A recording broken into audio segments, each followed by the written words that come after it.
মানে কঠিন নয়, অন্য যুগের মন্ত্রগুলো কঠিন ছিল, কিন্তু কলিকালেরটা একেবারে সহজ করা হয়েছে। কি নাম? কৃষ্ণ নাম।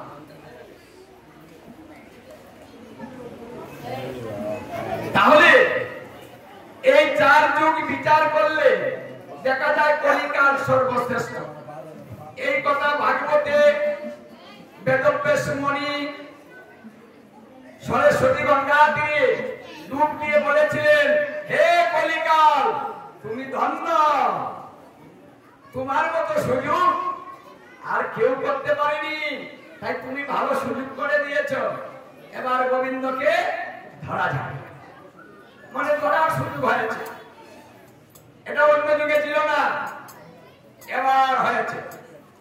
হে নারীজাত তুমি ধন্য, এবারে ধর্ম করার সুযোগ তোমাদেরকে দেওয়া হয়েছে। হে শূদ্রজাত তোমরা ধন্য, এবার সবাই এই ধর্মে অংশগ্রহণ সমানে করতে পারিবে। এটা কিন্তু অন্য যুগে ছিল না, সবাই ধর্ম করতে পারতো না, এবার সবাই ধর্ম করতে পারবে, অধিকার দেওয়া হলো। এই জন্য মায়েরা ধর্ম করে বেশি, একাদশী মায়েরা বেশি করে, নাম সংকীর্তন ভাগবত মায়েরাই বেশি হয়, পূর্ণ সুযোগ। এই জন্য কলিকালে মায়েরা ধন্য। আর যারা শূদ্রজাত ধর্ম করতে পারেনি এবার তারাও ধন্য।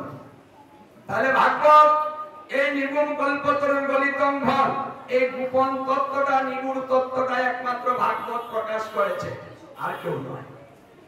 এই জন্য ভাগবত তত্ত্বটা হচ্ছে 60 লক্ষ শ্লোকে 60 লক্ষ শ্লোককে মন্থন করে 18,000 শ্লোক সমন্বিত 335টি অধ্যায়, দ্বাদশ খণ্ডে শ্রীমদ ভাগবত ভক্তি শাস্ত্র।